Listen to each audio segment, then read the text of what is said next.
Welcome to 3 Lanes number 69, the magic number. We made it to 69. Today we're talking about the Porsche 911T, and we have covered different iterations of the 911. We have not covered the T. I know what you're thinking.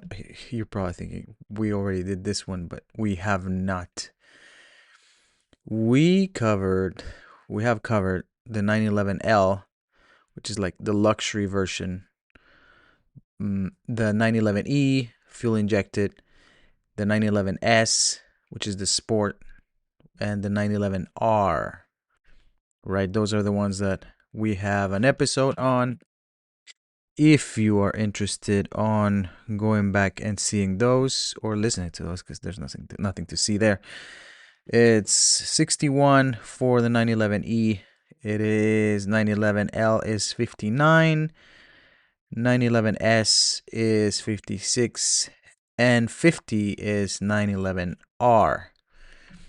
But the T, what is so special about the T? The T is for touring, and this one is it's kind of like a follow-up of some of those previous Porsche iterations. Oh, by the way, we've done the 911 12 also. The 911 12 is episode 42.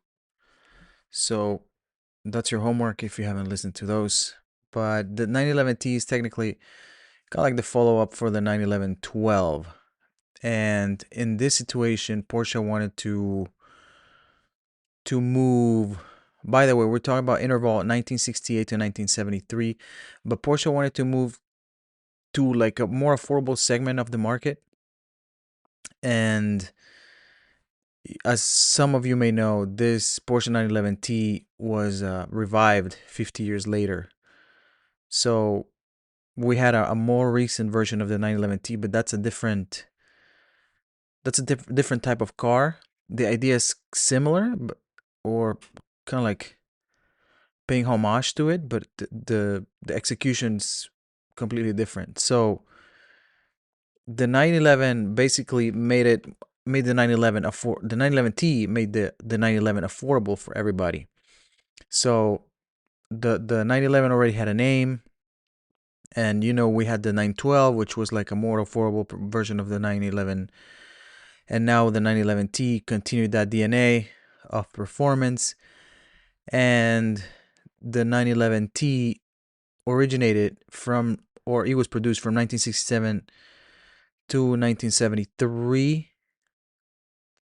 and it originated, sorry, the development lasted from 67 to 68. Production was 68 to 73. My bad. But the Porsche 911T came out in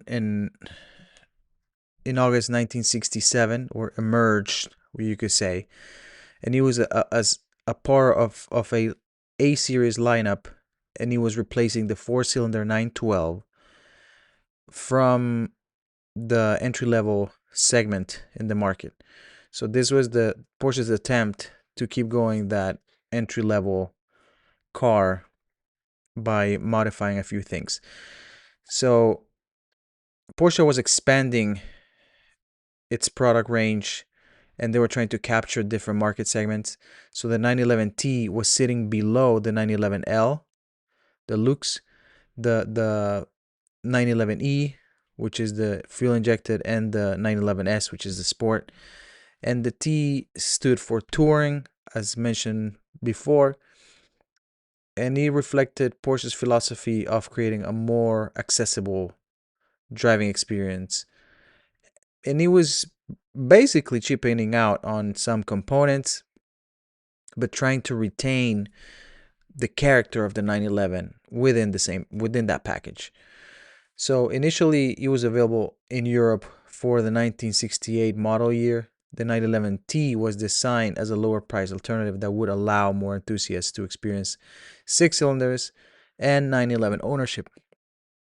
Some of the technical specifications: the 911T had a different engine, and it had cast iron cylinder heads, not aluminum like the other 911 variants. And it also had Weber 401 DT3C carburetors.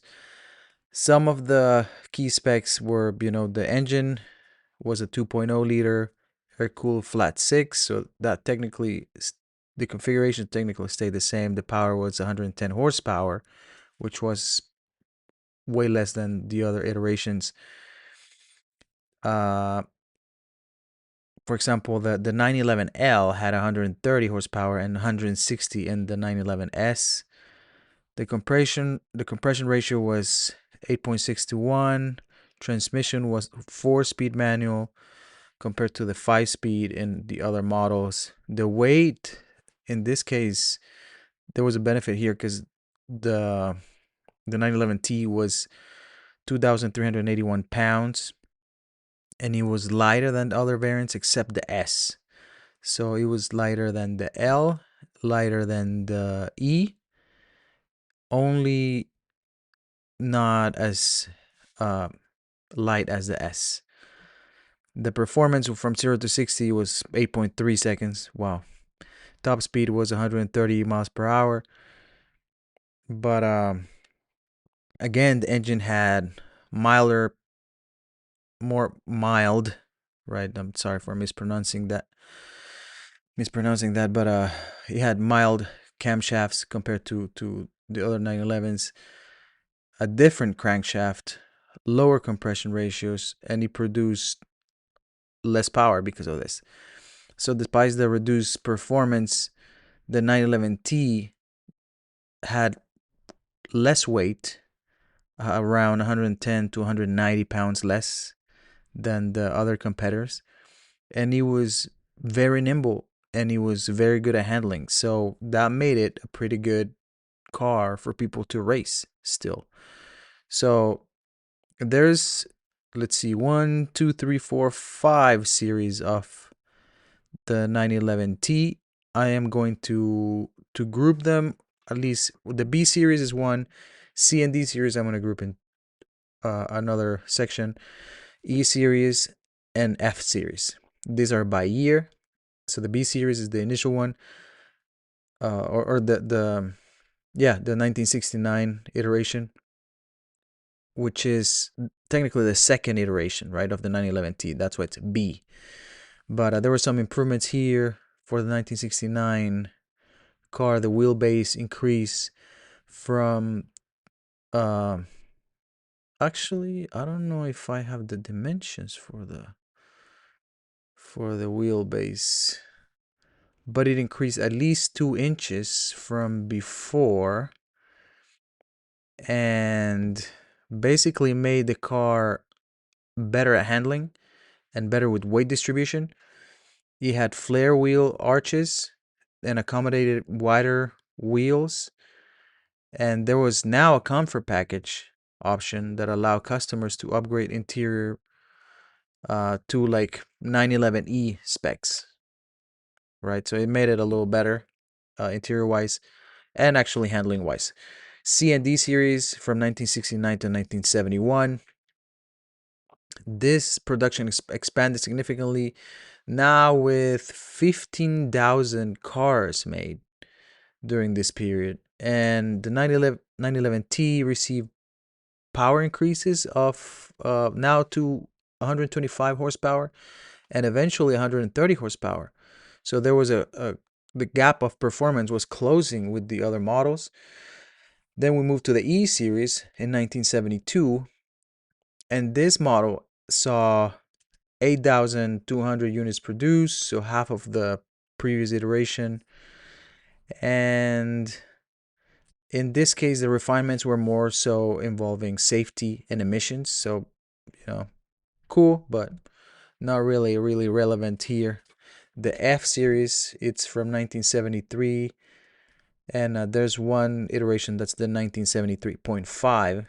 It's kind of like a refresh, but the F series is the last one to be made, and it will produce 8,695 units, similar to the previous iteration, the E series. Midway through 1973, the US model switched to Bosch K Getronic CIS fueling injection, and this created what's now a more desirable version, the 1973 2.5 spec.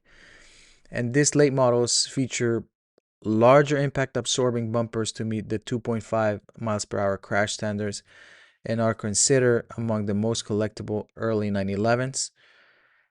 But total production of the 911T from 1968 to 1973 reached around 39,248 units, making the 911T the highest volume early 911 variant.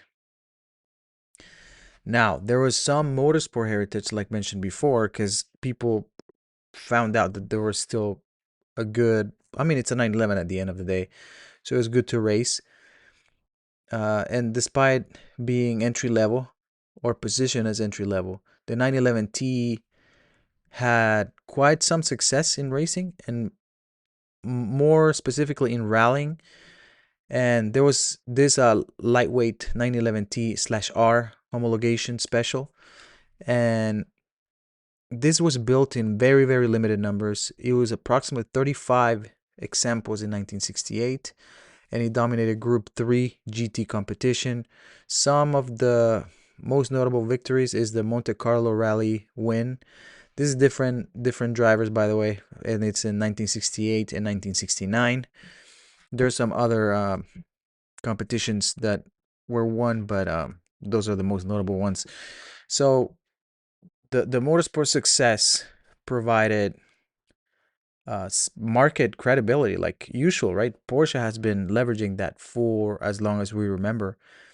They don't race just for fun, but also to help them market their cars as a actual, racing heritage machines.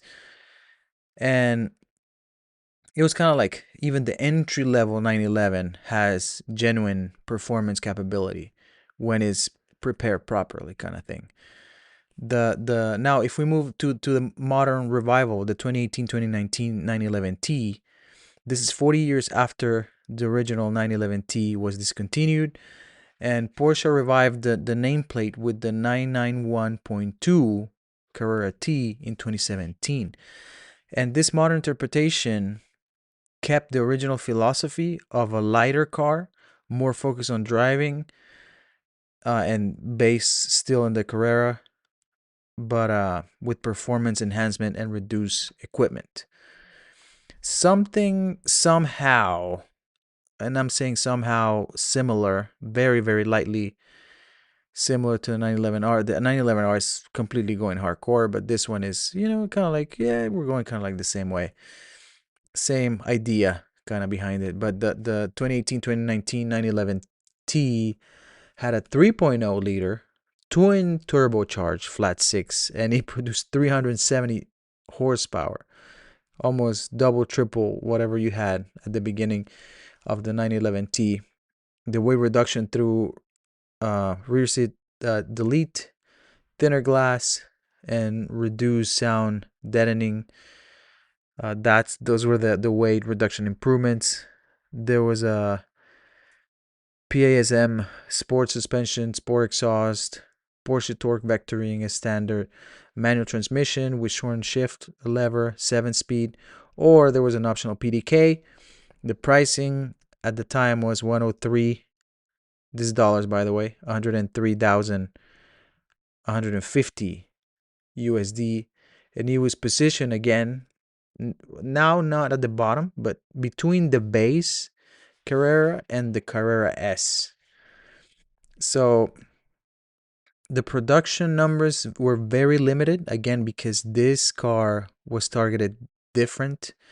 Porsche is in a different position than how they were back in the 70s or late 60s. And there were fewer than 3,000 units globally for this new 911T. And you were ensured to have an exclusive vehicle, and it still honored the basically the ethos of the original 911T.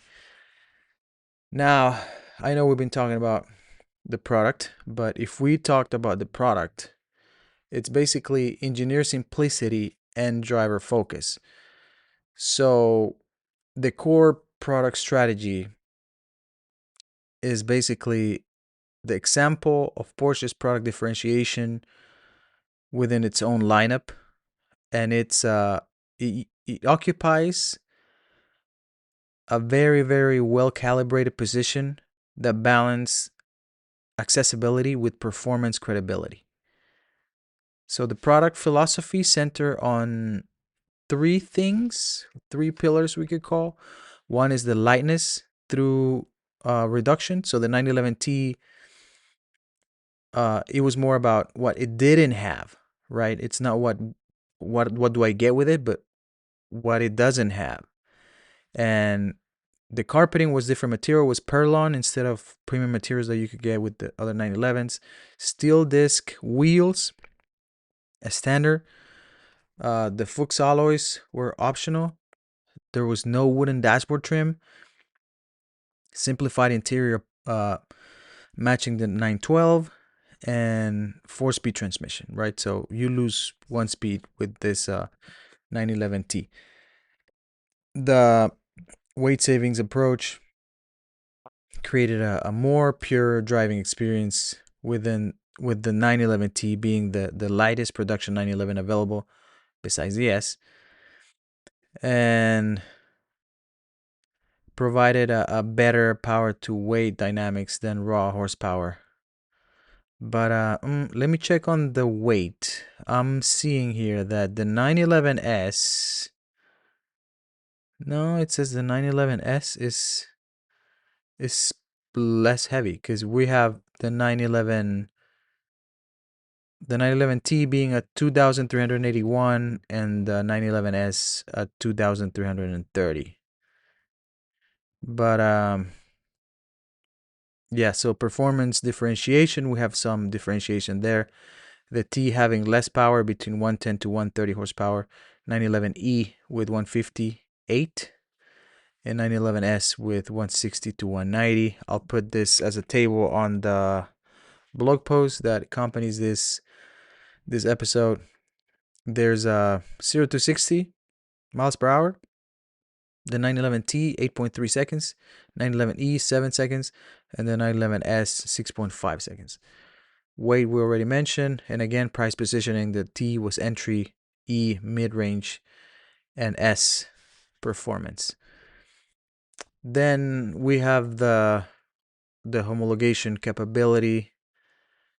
The 911 TR or T/R, that variant demonstrated that this product was also capable, and this allowed Porsche to leverage the lightweight base for competitive motorsport application.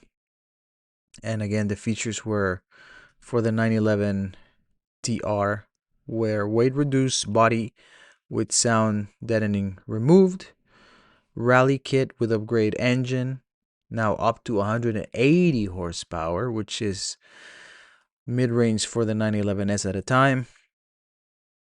that time, sorry. Competition suspension and fuel systems, and customer specified configurations for specific racing categories. So depending what you were racing, Porsche would help you set up the car properly.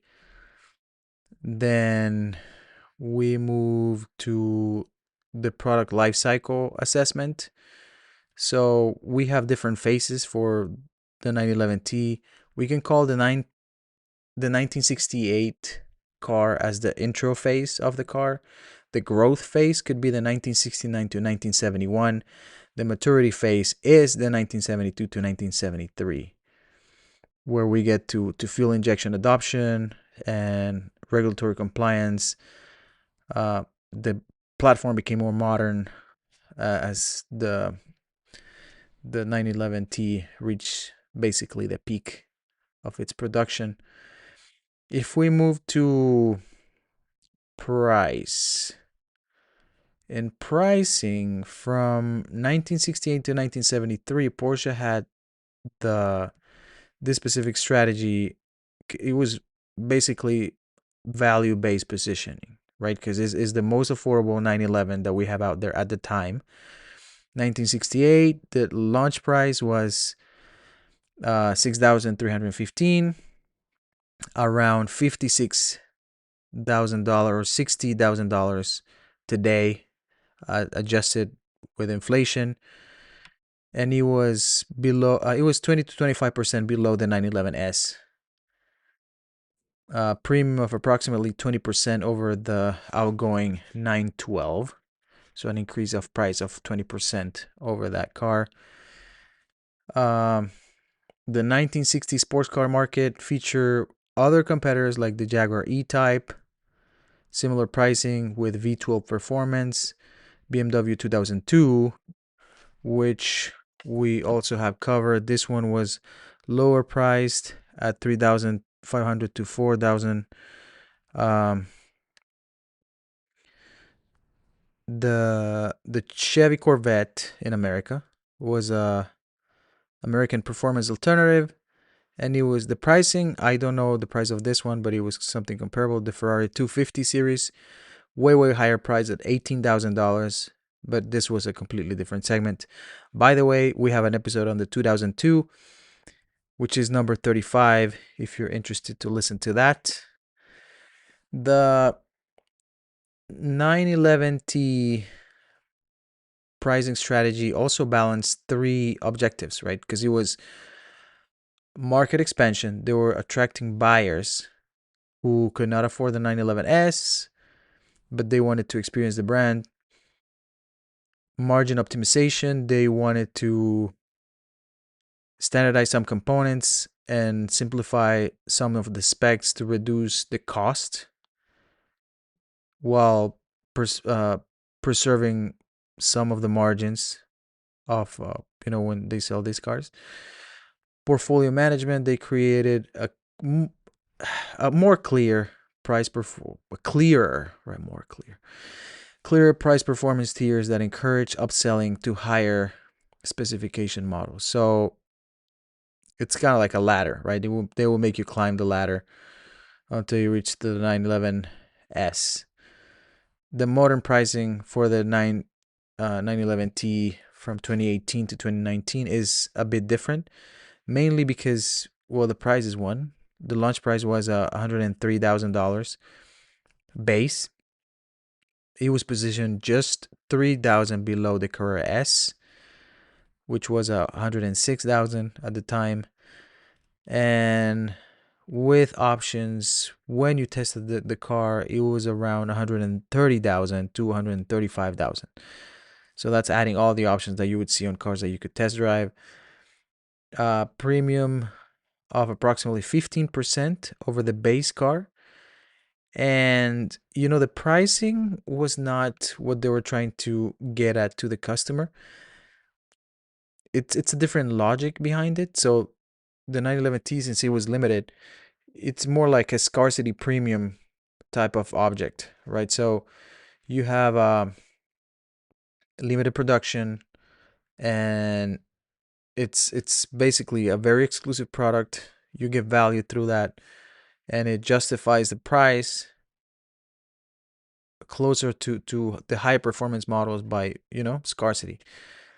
The options revenue, that is the extensive personalization that the car can go through. That's where they make more money, right? So possibilities through Porsche exclusive manufacturer. This generated substantial revenue beyond the base MSRP. So bottom line, what is the value proposition of both cars, right? So the original 911T offer 80% of the performance, 95% of the brand prestige, and 100% of the racing heritage at 75% of the cost. This is a very compelling package for the buyers at the time. The modern Carrera T delivered enhanced driving dynamics, exclusivity, collector appeal at a very modest premium over the standard models. This appealed to enthusiasts willing to pay for the differentiation of this type of model at the time. So we move to place distribution networks.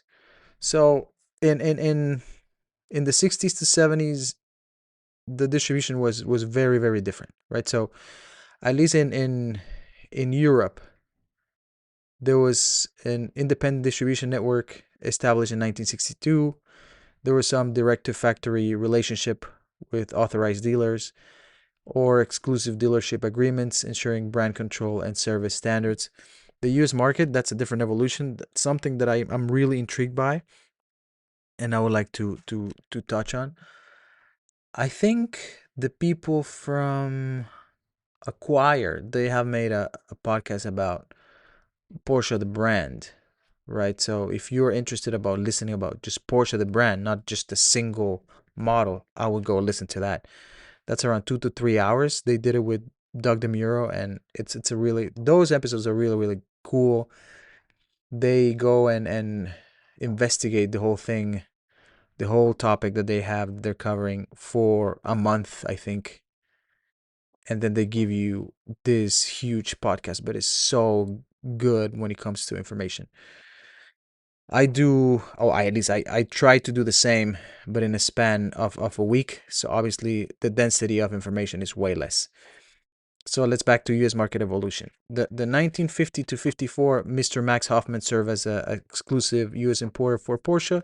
1955 to 63, we have the creation of the POAC, or Porsche of America Corporation. This was established as an independent sales network for Porsche in the US.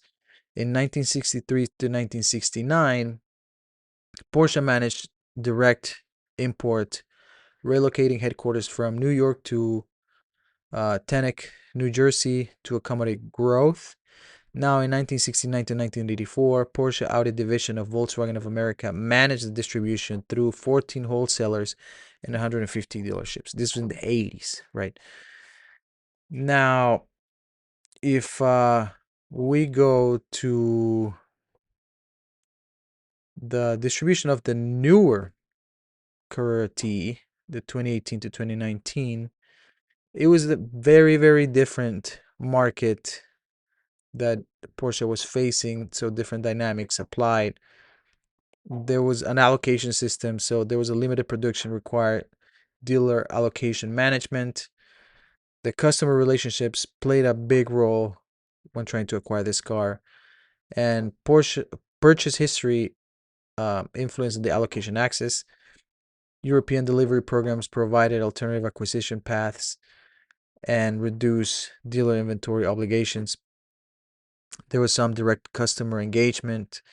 So the Porsche Experience Centers in major markets provide some of like immersive experiences for customers to go and experience the brand.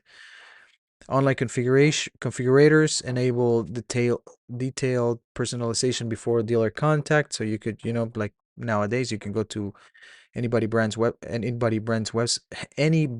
website and create your own car and make it however you want.